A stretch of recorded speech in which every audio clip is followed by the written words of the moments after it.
नमस्कार दोस्तों। सनातन धर्म से जुड़े कुछ ऐसे प्रश्न हैं जिन पर आज भी बहस जारी है। उन्हीं में से एक प्रश्न है कि क्या ब्रह्मा जी ने अपनी ही पुत्री सरस्वती से विवाह किया। कुछ पुस्तकों और कुछ चर्चाओं में यह दावा किया जाता है कि सृष्टि के रचयिता ब्रह्मा जी ने अपनी पुत्री से विवाह किया था और इसी कारण उनकी पूजा नहीं की जाती। लेकिन क्या वास्तव में शास्त्र में ऐसा लिखा है या फिर यह एक गलत फहमी है जो समय के साथ फैलती चली गई। आज हम इसी विषय पर पुराणों, भागवत और वैदिक ग्रंथों में वर्णित कथाओं के आधार पर विचार करेंगे। सबसे पहले यह समझना जरूरी है कि ब्रह्मा जी की पूजा कम होने के पीछे कौन सी कथाएं प्रचलित है। एक कथा के अनुसार पुष्कर में यज्ञ के समय माता सावित्री के विलंब से आने पर ब्रह्मा जी ने गायत्री से विवाह करके यज्ञ पूरा किया। इससे क्रोधित होकर सावित्री ने उन्हें श्राप दिया कि पृथ्वी पर उनकी पूजा नहीं होगी। दूसरी कथा शिव पुराण में मिलती है, जहां ब्रह्मा जी द्वारा असत्य बोलने का उल्लेख मिलता है। इन कारणों को कई पुराणों में उनकी अल्प पूजा का कारण बताया गया है। फिर पुत्री से विवाह वाली कथा कहाँ से आई?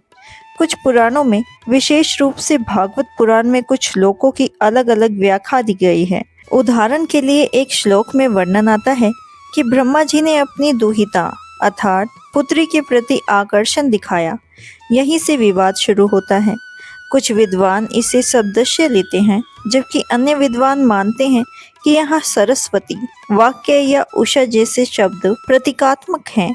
इनके अनुसार यह कोई सामान्य मानवीय घटना नहीं, बल्कि सृष्टि, वाणी और ज्ञान की उत्पत्ति का सांकेतिक वर्णन है। विद्वानों का दूसरा मत, कई परंपरागत आचार्य मानते हैं कि ब्रह्मा जी की पत्नी सरस्वती और उनकी पुत्री सरस्वती को एक मान लेने से भ्रम पैदा हुआ। कुछ ग्रंथों में सरस्वती को वाणी की देवी कहा गया है, जबकि कुछ स्थानों पर वाक्य को ब्रह्मा जी से उत्पन्न शक्ति के रूप में वर्णित किया गया है। इसी कारण के समय में विभिन्न कथाएं एक दूसरे से मिश्रित हो गई। पौराणिक मान्यताओं के अनुसार ब्रह्मा जी की पुत्री सरस्वती का विवाह भगवान विष्णु से हुआ था, जबकि ब्रह्मा की पत्नी सरस्वती विद्या की देवी थी, जिनकी माता का नाम महालक्ष्मी था और जिनके भाई का नाम विष्णु था।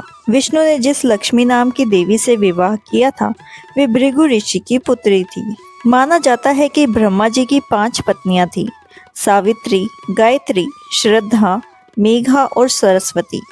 इसमें सावित्री और सरस्वती का उल्लेख अधिकतर जगह पर मिलता है। यह भी मान्यता है कि पुष्कर के यज्ञ के दौरान सावित्री की अनुपस्थिति होने की स्थिति में ब्रह्मा जी ने वेदों की ज्ञाता विद्वान स्त्री गायत्री से विवाह कर यज्ञ पूरा किया।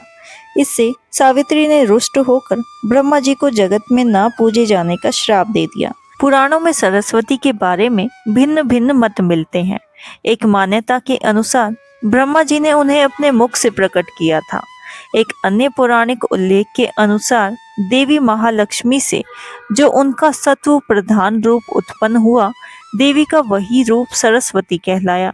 देवी सरस्वती का वर्ण श्वेत है। सरस्वती देवी को शारदा, शतरूपा, वाणी, वेग देवी, वेगेश्वरी और भारती भी कहा जाता है। संगीत की उत्पत्ति करने के कारण वह संगीत की देवी भी कहलाती है। वसंत पंचमी के दिन को इनके जन्मोत्सव के रूप में मनाते हैं।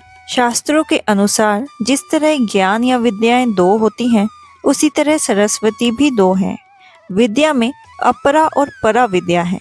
अपरा विद्या की सृष्टि ब्रह्मा जी से उत्पन्न हुई, लेकिन परा विद्या की सृष्टि ईश्वर से मानी जाती है। अपरा विद्या का ज्ञान जो धारण करती है, वह ब्रह्मा जी की पुत्री है, जिनका विवाह भगवान विष्णु से हुआ। ब्रह्मा जी की पत्नी जो सरस्वती है, वे परा विद्या की देवी हैं। वे मोक्ष के मार्ग पर चलने वाली देवी हैं और वे महालक्ष्मी की पुत्री हैं। परंपराओं में 3 रहस्यों का वर्णन है: प्रधांतिक, वैकृतिक और मुक्ति। इस प्रश्न का इस रहस्य का वर्णन प्रधांतिक रहस्य में है। इस रहस्य के अनुसार महालक्ष्मी के द्वारा विष्णु और सरस्वती की उत्पत्ति हुई, अर्थात विष्णु और सरस्वती बहन और भाई हैं।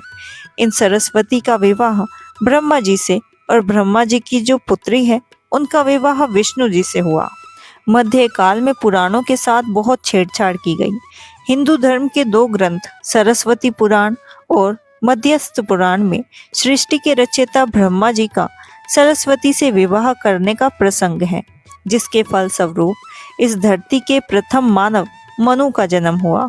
लेकिन पुराणों की व्याख्या करने वाली सरस्वती के जन्म की कथा को उस सरस्वती से जोड़ देते हैं जो ब्रह्मा जी की पत्नी है, जिसके चलते सब कुछ गुड़मुड़ हो गया। हालांकि इस पर शोध कर इस भ्रम को स्पष्ट किए जाने की आज ज़्यादा ज़रूरत है। तो दोस्तों, ब्रह्मा जी से जुड़ी इस कथा का उल्लेख विभिन्न पुराणों और धार्मिक ग्रंथों में अलग अलग रूपों में मिलता है। इन कथाओं को उनके आध्यात्मिक और प्रतीकात्मक अर्थों के साथ समझना चाहिए। आपको यह जानकारी कैसी लगी, हमें कमेंट में ज़रूर बताएं। वीडियो पसंद आई हो तो इसे लाइक करें, शेयर करें और अगर चैनल पर नए हो तो चैनल को सब्सक्राइब ज़रूर करें।